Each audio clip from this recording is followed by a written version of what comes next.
What strikes me about all of this is a couple who said they wanted privacy, who are now just putting it all on display. And as you say, I think a lot of us, certainly here in the UK, will look at this and go, as you say, this is very contrived, actually. This isn't what is really... Well, this is what they're really like. They're putting this on for the cameras.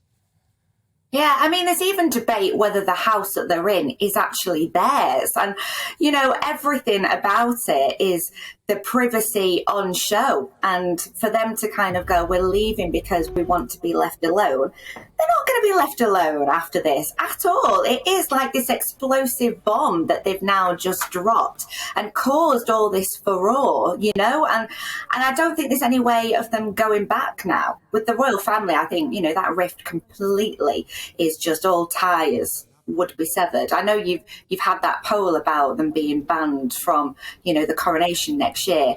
I'm not sure that will happen, you know, even, you know, if the general public do want it. But I don't think there is any love lost now. You would have thought they may have changed their mind after the Queen had passed, and that would have been supposedly the right thing to do. But this is just, they've gone at it full force. I've got to say, though, going back to the documentary itself, it is very Meghan. It is all about Meghan. You've got Meghan's friends there, all about Meghan's life. Will I be watching the next 3? Maybe not if I didn't have this job. Absolutely. I think that's really interesting because I feel the same. I feel I ought to watch it so that I know what I'm talking about. But honestly, it's asking a bit much, isn't it? It's quite difficult to take. It's so sugary, syrupy. And, it's beggars belief, really, doesn't it?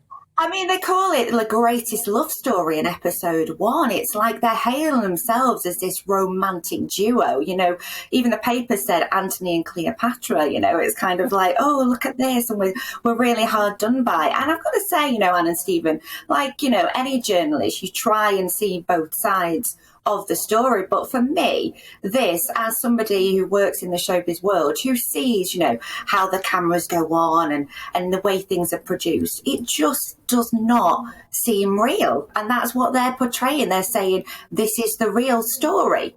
Well, no, I don't buy it.